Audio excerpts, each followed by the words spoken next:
주님을 찬양하라, 주님을 찬양하라, 이런 제목으로 하나님의 말씀 증가하도록 하겠습니다.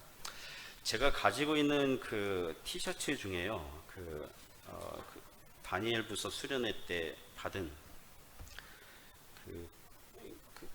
그거 같은데, Praise the Lord, 그러니까 주님을 찬양하라, 이게 있거든요. 다니엘부 수련회 티 중에 하나였죠, Praise the Lord. 가끔 강변에 산책할 때 그거 입고 가거든요. 이것도 전도다 이러면서, 혹시 영어를 아는 동네 주민이 그걸 보면 저 사람 기독교인의 주님을 찬양하라고? 그러면서 그래도 영적인 어떤 자극이 되지 않을까? 입고 다니는데요. 오늘 주제가 주님을 찬양하라 합니다. 주님을 찬양하라. Praise the Lord. 오늘 성경 말씀은 주님의 구원의 섭리와 그 지혜를 찬양하는 대목이고요. 좀 더 넓게 보면 로마서 9장부터 11장까지 하나의 주제거든요. 유대인들은 왜 예수님을 믿지 않느냐, 이거 설명하는 거예요. 9장에서 그 시작은 사도 바울의 슬픔으로 시작했어요. 너무 괴롭다, 너무 그치지 않는 고통이 있다, 내 동족이 믿지 않고 있다, 이제 슬픔으로 시작하거든요. 그러나 유대인들을 향한 하나님의 구원의 그 언약은 취소되지 않았고, 이방인들 중에서 구원받는 충만한 수가 들어오면 많은 유대인들도 들어올 것이다, 이런 구원의 신비를 말했어요. 그리고 결론으로 오늘 본문에서 9장부터 11장까지 이르는 이 하나의 주제의 이 결론으로서 주님을 찬양하는 것입니다. 그래서 로마서 9장과 9장부터 11장은 슬픔으로 시작했지만 찬양으로 마치고 있고, 시편 30편 5절 말씀이 생각이 나지 않습니까? 설교 준비하다가 이 구절이 생각이 나더라고요. 같이 읽어볼까요? 그의 노염은 잠깐이요 그의 은총은 평생이로다. 저녁에는 아멘. 자, 오늘 몇 가지 교훈을 통해서 은혜를 나누려고 합니다. 하나님의 은혜가 임하기를 축복합니다. 첫 번째 교훈은 불평하지 말고 찬양하라는 것입니다. 33절 보시면, 33절 우리가 같이 읽어보도록 하겠습니다. 시작. 깊도다 하나님의 지혜와 지식의 풍성함이여 그의 판단은 헤아리지 못할 것이며 그의 길은 찾지 못할 것이로다. 아멘.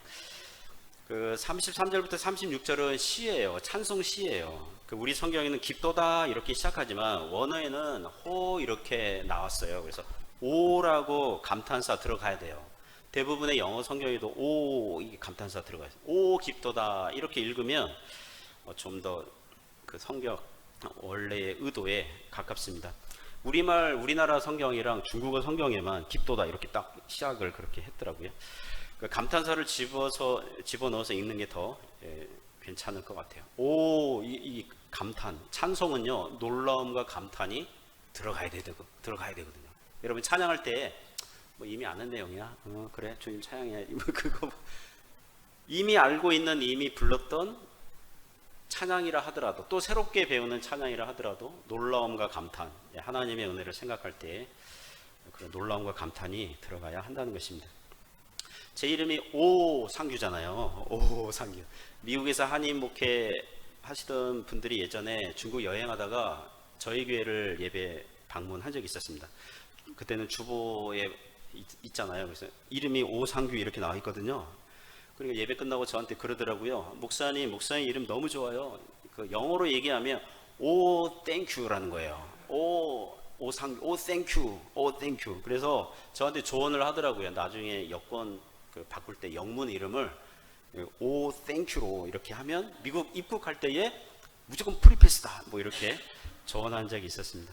오늘 본문에서 사도 바울이 여기서 하나님의 구원의 지혜와 지식의 풍성함에 대해서 놀라움과 감탄을 집어넣는 이유가 무엇입니까? 우리에게 원망과 불평을 그치고 하나님을 찬양하라는 것입니다.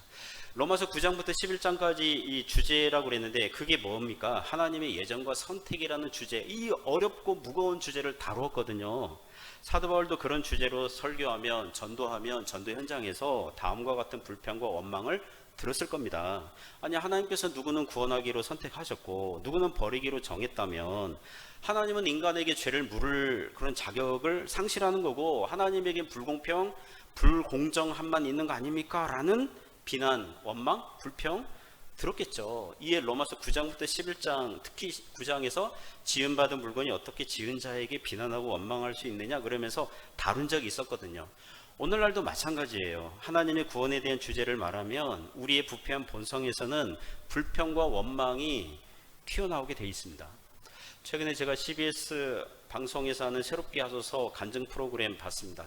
정철 영어라고 되게 유명한 그 정철 씨에 등장했어요.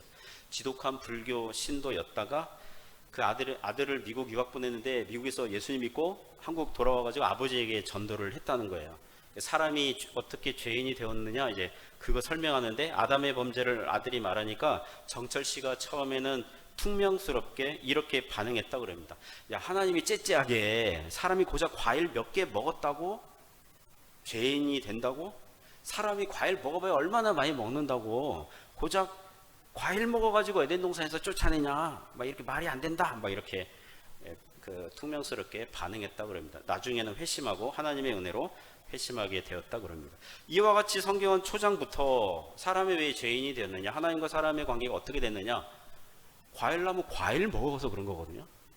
우리도 읽을 때 좀 당황하거든요. 거듭나지 않은 그 사람들의 합리적이고 이성적인 그 사고에서는요, 이게 이게 신화야 진짜야 이게 헷갈리거든요. 과일 먹었다고? 이제 좀 그 주제가 너무 유치하잖아요. 치사하게 먹는 거 가지고 뭐 이런 게 이렇게 슬며시 들어오기도 하거든요. 여러분 그런 적 없었어요? 읽으면서 이 아담 나쁜 놈이 막 그렇게 했어요? 왜 이렇게 하지? 여러분 하나님의 예정과 선택을 말할 때에 유명한 본문이 있죠. 에베소서 1장에 있습니다. 거기에는 하나님께서 창세전에 구원하시기를 선택하셨다는 구절이 4절 5절에 나와요. 하지만 그 구절을 말하기 전에 3절에 이렇게 얘기합니다.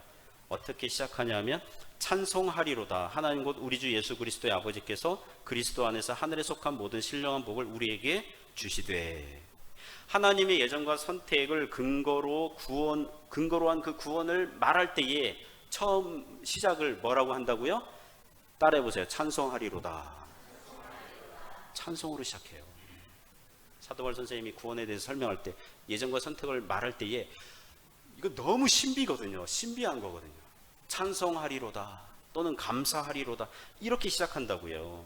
그러니까 예정과 선택은 찬양의 주제이지 우리가 원망과 불평으로 따져야 할 주제가 아니라는 것입니다. 우리가 기독교 구원을 말할 때에 복음의 교리들을 생각하거나 말을 할 때에 신자의 마음에는 찬송과 감사 그리고 놀라움과 감탄으로 가득 차고 시와 노래가 터져 나와야 될 줄 믿습니다. 이게 제대로 된 믿음의 반응입니다. 33절 계속해서 보시면 깊도다 하나님의 지혜와 지식의 풍성함이요 그의 판단은 헤아리지 못할 것이며 그의 길은 찾지 못할 것이로다 라고 말씀하고 있습니다. 깊도다, 이 바닥의 깊이가 얼마나 깊은지 알 수 없는 거죠. 풍성함이요 이 넓이와 높이 면에서 역시 알 수 없다는 거죠. 그의 이 판단은 하나님께서 구원하시기로 한 결정과 그런 작정이라고 할 수 있고, 그의 길은 하나님의 결정과 작정을 이루는 그 과정, 그 방법이라고 할 수 있어요.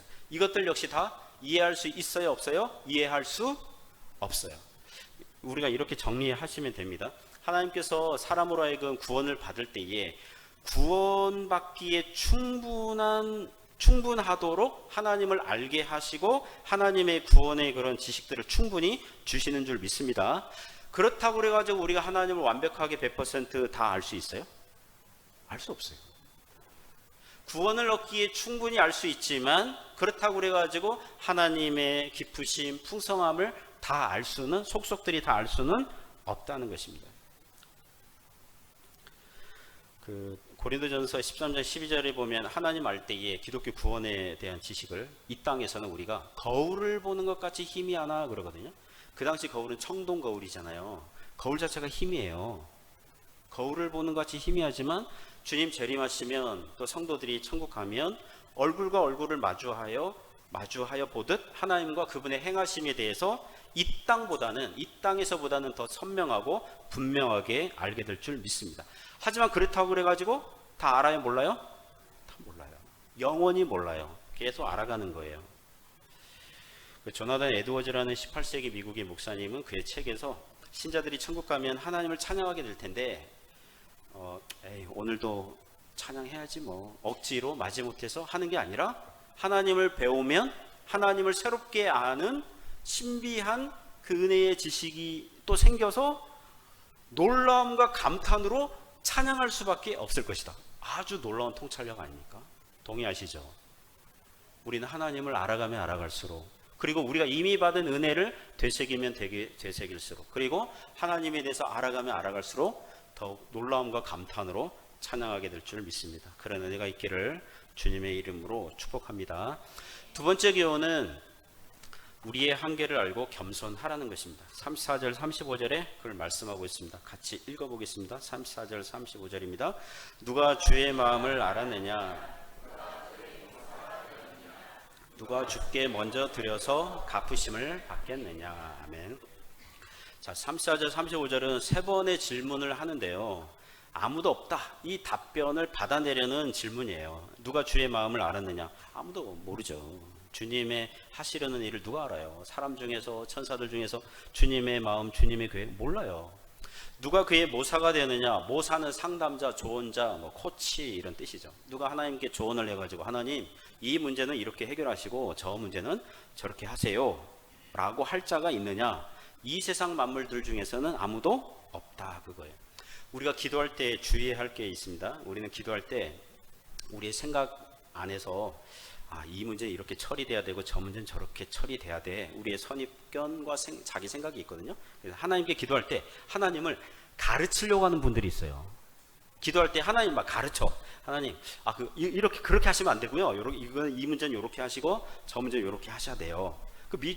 물론 우리가 하나님과의 대화를 기도라고 할 때 미주알 고주알 다 얘기할 수 있어요. 그러나 하나님을 나의 문제를 전혀 모르고 아마추어 같고 전혀 관심이 없는 분이라고 상정을 해서 일일이 다 얘기하고 막 가르치려고 그러고 막 이런, 그거는 좀 주의해야 됩니다. 우리는 순종해야 할 자들이지 하나님을 가르치는 자들이 아니라는 것입니다. 물론 답답한 마음에 우리가 이렇게 기도할 수 있어요. 시편 기자들도 그렇게 기도했어요. 하나님 언제까지입니까? 왜 저의 기도 응답하시지 않습니까? 왜 저를 외면하십니까? 이렇게 기도할 수 있어요. 그러나 시편을 대부분 보시면 마무리가 어떻게 끝납니까? 믿음과 확신으로 돌아와서 하나님을 신뢰하고 찬양하는 것을 보게 됩니다. 여러분, 하나님께서는 우리보다 우리를 더 잘 아시는 분이십니다. 복음서에서 우리의 머리털 숫자까지 다 세신 바 된다. 그건 무슨 의도냐면 하나님께서는 우리가 어떻게 살아야 되는지, 어떤 존재가 되어야 하는지를 우리보다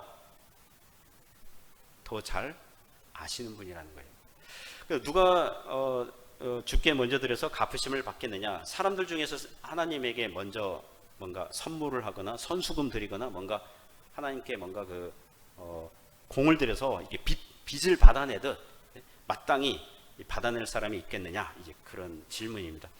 앞선 본문에서 우리가 지난주에 30절부터 32절 보면 긍휼이라는 단어가 매 구절마다 나오지 않습니까? 긍휼 또는 은혜의 사전적 정의가 무엇입니까? 받을 자격이 없는 자에게, 자격이 없는 자에게 베푸시는 하나님의 일방적인 호의거든요.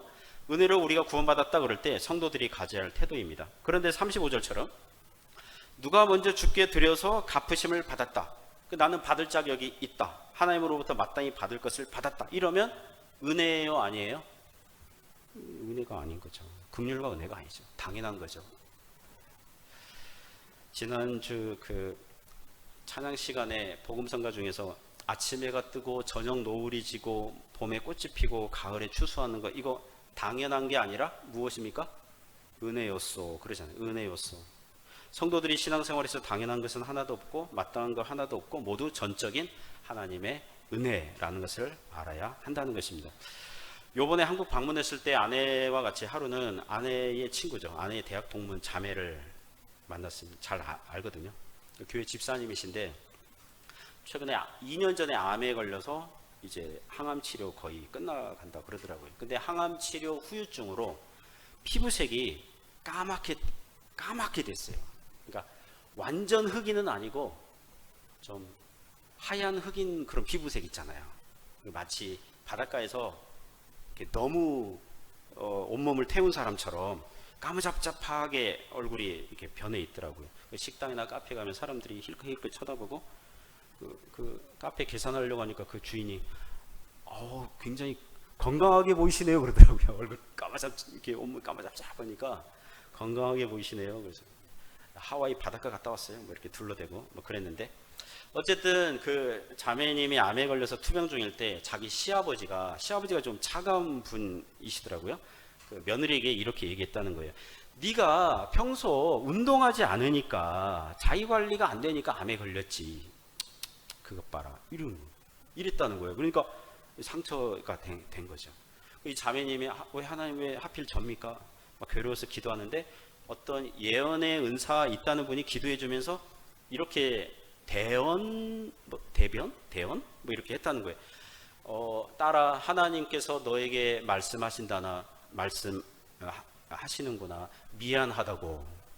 너에게 어렵고 힘든 질병을 주어서 하나님께서 너에게 미안하다고 하시는구나. 이렇게 그 예언 기도하는 분이 그렇게 기도해 주셨다는 거예요. 그래서 위로받았다는 거예요. 그래서 제가 그 얘기를 듣고 둘 다 문제가 있다.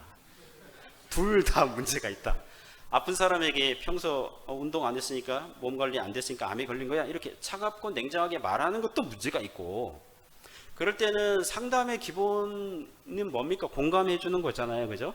우리 잘 안 되지만 많이 힘들겠구나, 많이 아프겠구나, 뭐 같이 뭐 이렇게 아파해 주는 거잖아요. 그리고 암이라는 것은 오늘날 운동 많이 한 사람은 안 걸립니까? 하루에도 이 암세포가 생겼다가 사라지고 막 그렇게 하잖아요. 그러니까 운동 많이 하고 예방 차원에서 식습관 잘 할 수 있어요. 그래도 언제 어느 때 어떻게 걸릴지 몰라요. 그렇잖아요. 그것도 그 원인이 신비한 측면이 있는 거거든요. 그러니까 우리가 전적으로 통제할 수 있는 영역은 아니라고요. 그리고 고난받는 성도에게 하나님께서 미안한 마음을 가지고 계시고 미안하다고 말하고 싶어 한다는 것은 성경적이 아닙니다. 그것은 고난받는 성도에게 잘못된 오해와 착각을 주는데요. 나는 아무런 잘못이 없어. 나는 이런 질병에 걸릴 이유가 없는 사람이야. 내가 그동안 하나님께 얼마나 예배 잘 드리고 봉사했는데 하나님께서 나를 이렇게 취급하시면 안 되지. 내가 주님께 먼저 드린 것이 얼마나 많은데 나에게 이렇게 갚으시면 안 되지 라는 오해를 주기 때문입니다. 우리 하나님의 속성이 무엇입니까? 하나님은 선하시고 거룩하시고 의로우시고 사랑과 은혜가 많으신 분입니다. 요한복음 1장 16절 보시면 우리가 다 그의 충만한 데서 받으니 은혜 위에 은혜로라. 은혜가 있는데 은혜 위에 은혜로라. 이제 독특한 히브리식 표현인데요. 예수님께서 성도들에게 주는 것은 몽땅 다 뭐만 있다는 거예요? 은혜만 있다는 거예요. 하나님께서는 우리에게 은혜만 주시는 줄 믿습니다. 여러분 이거 아멘 할 수 있으면 여러분 믿음이 있는 거예요. 우리에게 왔던 이전에 지나가는 은혜, 지나간 것들 다 은혜예요. 지금 주어지는 거 은혜고요. 앞으로 올 것도 다 은혜밖에 없어요.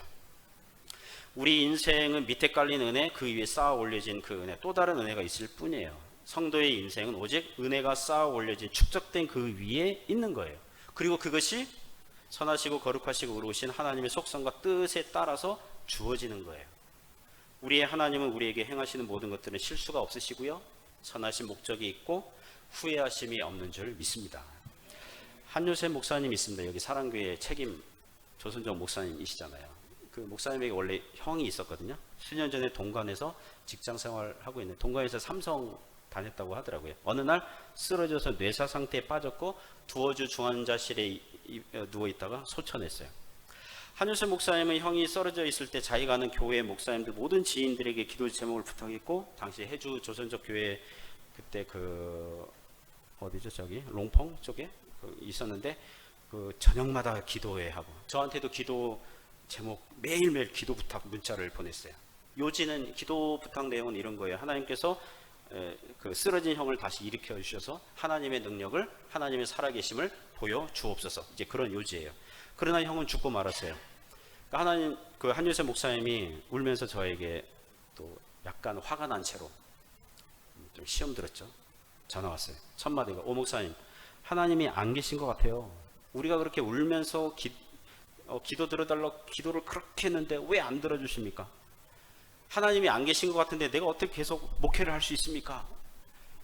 울면서 따지듯 전화했어요. 마음이 너무 아프죠. 저도 같이 기도하고 있는데 위로는 해야 되겠고, 그리고 한편으로 하나님을 변호는 해야 되겠고, 제가 이렇게 얘기했어요. 한 목사님, 우리는 잘은 모르지만 하나님 행하시는 걸 우리 잘은 모르지만 최소한 우리 하나님은 선하신 분입니다. 이번 일 역시 하나님은 가장 선하신 방법으로 하셨다고 우리가 믿어야 됩니다. 받아들여야 됩니다. 붙들어야 됩니다.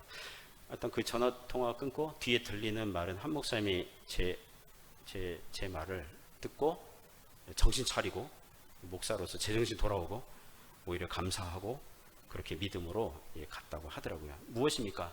사랑하는 성도 여러분, 우리는 주님의 마음을 몰라요. 여기서 주님의 마음, 그럼 주님의 계획, 주님의 행하시는 일 몰라요. 왜 그렇게 하는지 몰라요. 우리 눈에 보기에 즐거워 보이지 않을 수 있어요. 우리가 주님의 모사가 아니에요. 주님을 뒤에서 컨트롤하거나 조언을 하거나 코치하는 게 없어요. 우리가 그럴 수 있는 사람들이 아니라고. 그럴 존재가 있는 것도 아니고. 우리가 받은 것은 마땅히 당연하게 받는 거 아니에요. 주께 먼저 드려서 갚음을 받는 게 아니라고요. 모두 다 은혜로 받는 줄 믿습니다. 그러므로 우리가 우리의 한계를 알고 겸손하게 하나님을 찬양하는 겁니다. 노래하는 겁니다. 오늘도 하나님께 예배하는 겁니다. 무엇입니까?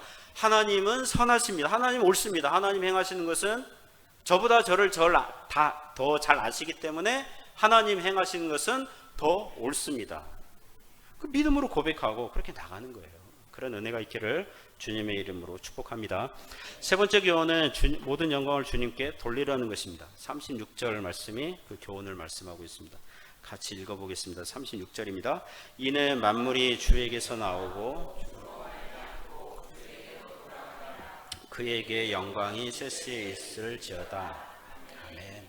36절에 보시면 이는 이렇게 시작해요. 이는이 왜냐하면 이런 뜻이에요. 왜냐하면 그러니까 33절부터 35절까지 사람이 하나님과 그분의 행하심을 다 이해하지 못하고 다만 놀라움과 감탄으로 찬양할 수밖에 없는 이유는 36절 때문이라는 거죠. 무엇입니까? 만물이 주에게서 나오고, 만물, 사람과 천사, 그리고 이 세상에 존재하는 모든 피조물들, 또 이 땅에서 하나님께서 역사하시는 모든 구원의 섭리, 작정, 모든 것들을 포함합니다. 누가 그렇게 만드셨다고요? 주님께서요. 주에게서 나오고 주님께서 창조하셨고 만드셨고. 그럼 여기서 이런 질문 할 수 있죠. 목사님, 그러면 마귀와 죄도 그럼 뭐 하나님께서 만드신 것입니까? 그렇지 않습니다. 마귀는 원래 선하게 창조된 천사가 있는데 지 스스로 타락해서 하나님을 대항했고, 또 죄도 사람이 하나님 말씀을 불순종함으로, 과일 하나 따먹은 거 가지고 뭐라 하는 게 아니라 불순종한 거거든요. 하나님 말씀 불순종한 거, 하나님과의 관계를 깨뜨린 거. 그래가지고 죄가 세상에 들어온 거죠. 하나님은 사람을 정직하게 선하게 만드셨지만 사람이 많은 꾀를 내버렸어요. 하지만 마귀와 죄 역시 하나님의 구원의 작정과 섭리 안에서 그들에게 자유의지를 허용하여서 행하게 하셨지만 커다란 구원의 역사 안에서 나름대로 나쁜 역할을 지금 수행하고 있습니다. 그러면서 하나님의 결과를 만들어내시는 거예요. 마귀조차도 하나님의 허락하심 없이는 지 맘대로 활동할 수 없고요. 허용된 범위 안에서 신자들을 다시 타락하도록, 그리고 안 믿는 사람들에게는 계속해서 하나님께 불순종하도록 역사하고 있습니다. 인간의 죄 역시 인간이 얼마나 타락합니까? 근데 아주 이 세상이 마치 지옥처럼 그렇게 완벽한 타락한 그런 그렇게 만들지 아니하시고 어느 정도는 하나님의 일반적인 은총, 축복이 있도록 그렇게 하고 계시다는 거죠. 최근 한국에서 묻지마 칼부림 사건 막 발생하고 있지 않습니까? 길 가는데 그냥 칼로 갑자기 찔러서 4명 중상이 입히고, 또 며칠 전에 20대 청년이 10명 이상을 마구 찌르고 다니고. 제가 그거 보면서요, 미국은 지금 총기 소지가 자유롭잖아요. 한국 사람들에게 만약 총을 소지할 수 있도록 허용을 한다, 그럼 우리나라 어떻게 될까요? 미국 뺨칠 겁니다. 미국은 하루에 4명 이상 사상자가 발생한 사건만 뉴스에 나오거든요. 근데 그게 매일 일어나요. 매일 일어납니다. 지금 수천 명, 전쟁 때보다 더 많이 죽었어요, 총기 사고로. 우리나라 사람들에게 총 주면 안 돼요. 총 주면 안 됩니다. 법제도, 경찰제도가 있어서 사람의 죄악이 무법사위가 되지 않도록 지금 막아주고 계신 거죠. 무엇입니까? 그 두 번째는 주로 말미암고, 주님에 의해서 유지된다. 존재하고 있다. 하나님의 구원의 섭리도 주님에 의해서 유지되고 있다. 그런 거예요. 자, 들리는 말에 의하면 코로나가 지난 후에 중국에 있었던 한인 교회들이요, 반 이상 줄었고요. 교인들도 반 이상 줄어들었다고 합니다. 그러니까 어느 도시나 대동소이하게. 한국도 비슷해요. 요번에 한국 만나는 목사님들마다 코로나 지난 후에 한국에 있는 교회들이 많게는, 그러니까 만 개 교회, 또 많게는 3만 개까지 통계를 잡는 분들이 있더라고요. 어디서 통계를 잡는지 모르죠. 어쨌든 만 개 교회에서 3만 개 교회가 문을 닫았다는 거예요. 교인들이 절반 이상 줄었다 그러고, 출석하는 사람들이 절반 더 줄었다는 거예요. 자, 그러면 교회는 없어질까요? 우연히 최근에 미국 미국 교회를 보게 됐는데, 미국 뉴스 하나를 보게 됐어요. 수개월 전 나온 뉴스인데, 유튜브 보다 보면 알 수 없는 알고리즘에 이끌려서 이렇게 뜨는 거 있잖아요.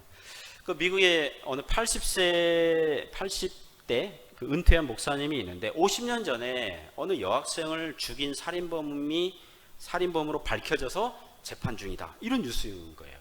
그 목사님이 사역했던 교회를 비추어줘요. 우리나라는 그 가해자 얼굴 가리잖아요, 모자이크로. 근데 미국은 다 얼굴 다 까고, 다니던 교회도 딱 이렇게 화면에 비춰주는데, 제가 영어 읽을 줄은 알거든요. 그 교회당 이름이 뭐냐면 땡땡 Reformed Presbyterian Church, 개혁 장로교예요. 여러분 아무도 안 놀라시네요. 저는 개혁 장로교 목사라는 정체성을 굉장히 자랑스럽게 여기고 있거든요. 그런데 Reformed Presbyterian Church, 개혁 장로교회, 그 목사였던 거예요. 그 충격. 미국과 캐나다에서 프레스비테리안 장로교 이렇게 쓰는 교회도 많고요. 근데 리폼드 들어가면, 개혁 들어가면 네덜란드 개혁교회 뿌리를 두고 있는 사람들일 가능성이 높아요. 그 목사님 조상, 그 교회, 최소한 교회 구성원들의 조상은 네덜란드에서 미국으로 이주해온, 신앙 때문에 이주해온 그 배경을 가지고 있는 그런 교회인데, 미꾸라지 한 마리가 집안 망신 다 시키는구나. 아무리 좋은 신학교육을 받고 거룩한 목사 성직을 한평생 수행했어도 뒤에서는 온갖 더러운 짓을 할 수 있겠구나. 50년 전이면 뭡니까? 30대 젊은 목사가 10대 청소년 성폭력하고 죽이고 어디 매장해버린 거예요. 이거 완전히 사이코 아닙니까? 자, 그런 뉴스를 보면 안 믿는 사람들도 알 수 없는 알고리즘에 의해서 유튜브 방송 볼 거 아닙니까? 그걸 보면서, 야, 한국이나 미국이나, 교회 안에 초신자들의 시험 들어서 교회를 떠날 거고, 만약에 제가 그 교회당 교인이라면 자기 교회가 아주 불명예스러운 사건으로 전 미국 방송에 나오는 거잖아요. 교회당 이름 다 나오고, 다 이렇게 목사님 얼굴 다 80대 그 할아버지 딱 나오고, 우리가 존경했던 그 원로 목사님이 50년 전 살인범이었다고? 우리가 그동안 뭘 배운 거지? 굉장히 당황하고 혼란스러울 것 같아요. 그 교회를 많이 떠날 것 같아요. 교회가 계속 유지될까요? 주로 말미암고. 여러분, 사람이 하는 거 아닙니다. 하나님께서 하시는 것입니다. 불완전하고 단점투성의 지역교회들이 많이 있지만 바르고 참된 목회자들과 성도들, 그 교회들이 여전히 있습니다.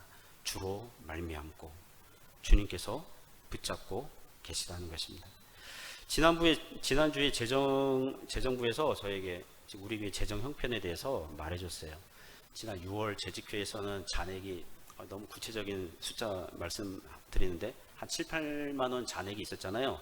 여름 통과하면서 지금 4만 원대로 잔액이 떨어졌다는 거예요. 그래서 8월에도 재정 형편이 어려울 것이니 전체적인 재정 형편을 보면서 목사님 목회 이런 결정 판단 그거 좀 하시라고 이렇게 부탁 이렇게 그런 말씀하신 거죠. 재정부에서 책임 의식을 갖고 있으니까 그런 우려를 말씀하신 거죠. 제가 잔액이 4만 원대라는 잔액 그 말 듣고 제가 이렇게 얘기했습니다. 4만 원대 잔액이라면 여전히 많이 있네요. 네, 여전히 많이 있습니다. 그 수년 전에 주보에 주보에 매주 재정 상황을 기재한 적이 있었거든요. 헌금 들어온 그 해당 주에 헌금 들어온 거 얼마?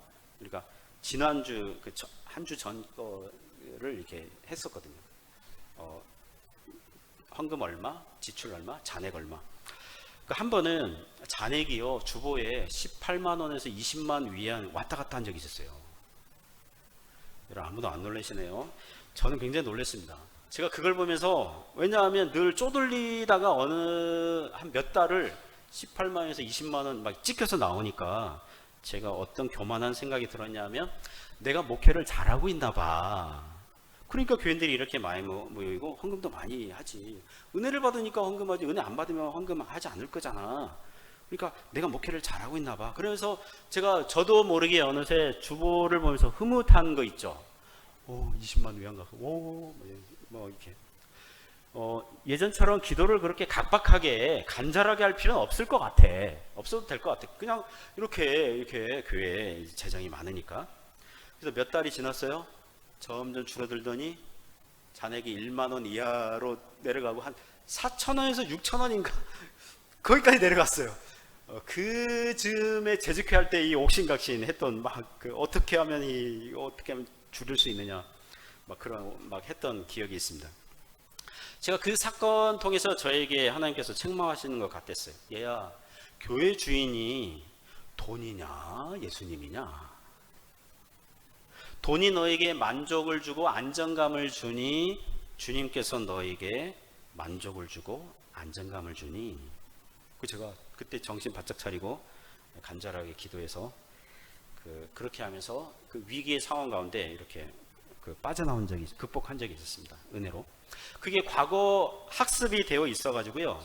지금 잔액이 4만 원대잖아요. 그래서 많이 남았네요. 많이 남았네요. 여러분, 교회는 무엇입니까? 누구로 말미암고요? 주로 말미암고예요. 주님으로 말미암고. 물론 주님께서 성도들을 사용하시고 수고와 노력, 봉사를 사용하시지만, 사랑하는 성도 여러분, 교회의 머리, 교회의 왕, 교회의 주인은 예수님이십니다.